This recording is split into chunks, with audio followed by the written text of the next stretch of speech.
Hi, it's Aderu, and this time I'm going to be recording for the finale of the Turnabout Storm's original My Little Pony Phoenix Wright crossover. I play the pony that has been modeled after Mia Fey. Her name is Sonata. She's not nearly as nice as Mia Fey.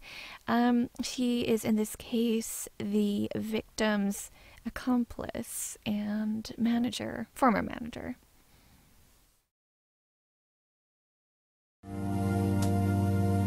You're really going to attempt to pin this on me, right?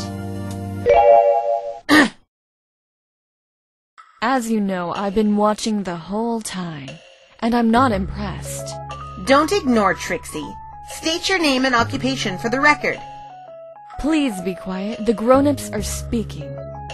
You have no right sticking your nose in the law. What? Even to me, it's a mystery how you managed to put yourself on that bench. How dare you! It must really hurt that vanity of yours. Looking in the mirror every morning, seeing nothing but a washed-up charlatan with revenge as your only form of closure. It's kind of pathetic when you think about it. You! Does this pony have something against Trixie, Phoenix? Short answer, yes. You see, I know everything there is to know about you, Trixie. So what? That's actually kind of a flattering statement. Oh, really now? Let's talk about poor little Trixie. Let's talk about how great and powerful you really are. Let's talk about what you really desire.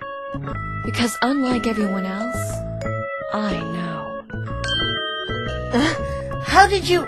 I know what drives the real Trixie to do what she does. It has nothing to do with her last visit, as she's led many of you to believe.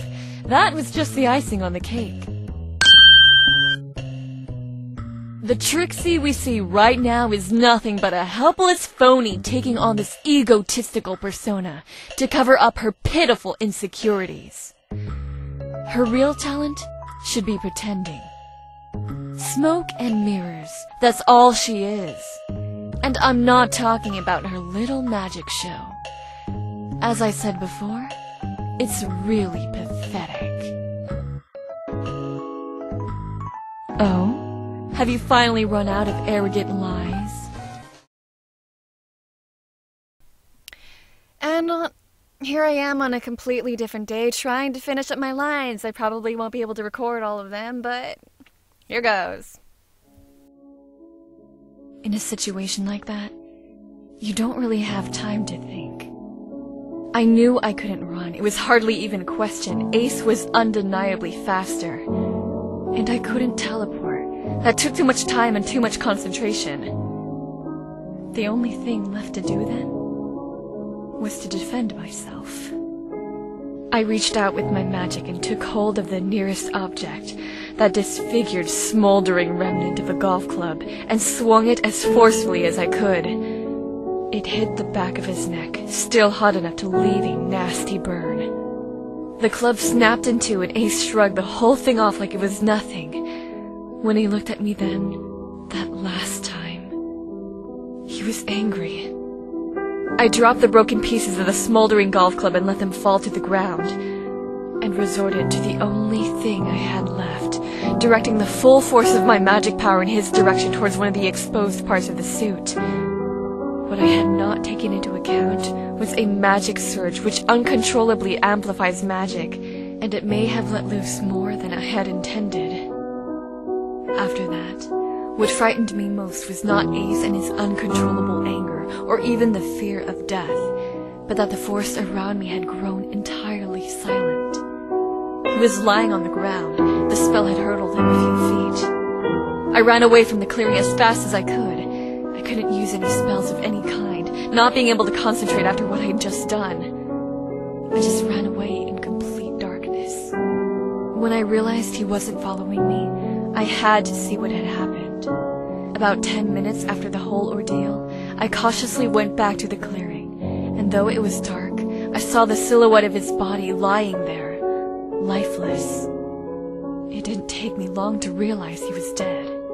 Being caught for blackmailing was one thing, but there was no way I wanted to be caught as a murderer. Even Even if I could argue it was in self-defense, I'd have no clear-cut proof he was going to attack me. I'd be banished. I formulated a plan to take everything on the crime scene and make it look as if Rainbow Dash had done it. I quickly gathered up the golf club I struck him with, and the half of my resignation letter I still had.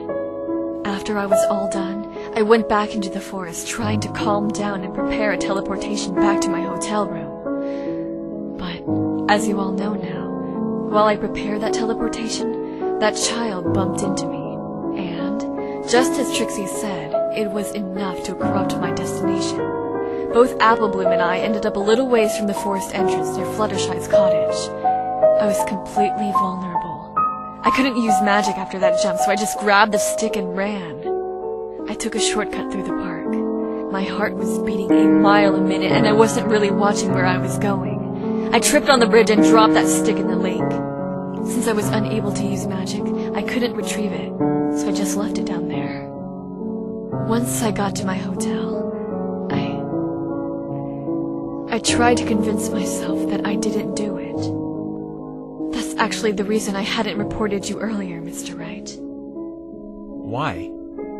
I knew you were starting to become suspicious of me when you saw some of those items lying around my room. I needed to throw you off my tail. After Wright and his friend left, I plotted to subdue him in that forest myself, but who should I run into but one of our past victims?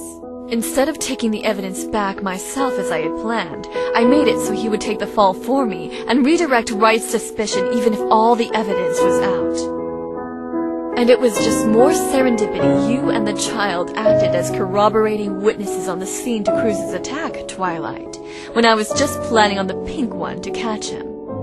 I told him I'd have his sibling pulled from the hospital if he didn't cooperate.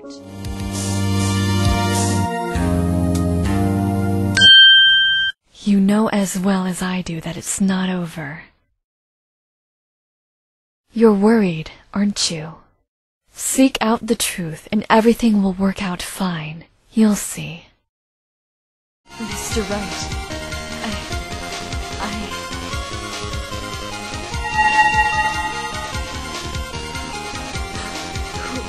Who's that?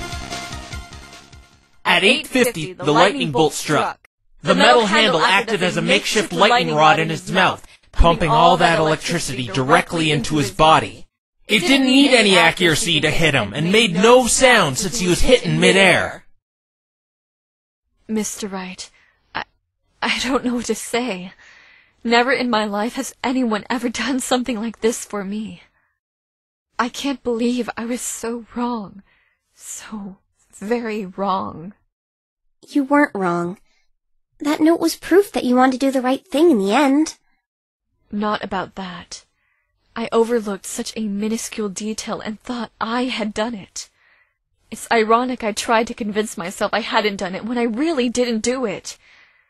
If only I wasn't so afraid of being a murderer, I may not have needed to put you all through this trouble to get the ultimate truth of this event. You will still be punished accordingly. It's all right. I have done some terrible things, and though I regret them, I humbly accept my punishment. I also owe you an apology, Trixie. You really did better than I could have done. I think the only pathetic fake here is me. I intend on changing that. I wanted to quit all this extortion. I just wanted to be left in solitude. The guilt I felt was excruciating. But you've given me this second chance, Mr. Wright. You stayed determined and true to what you believed in when everyone, including myself, thought otherwise. From now on, I'll try to give that same prospect to those who need it. For that,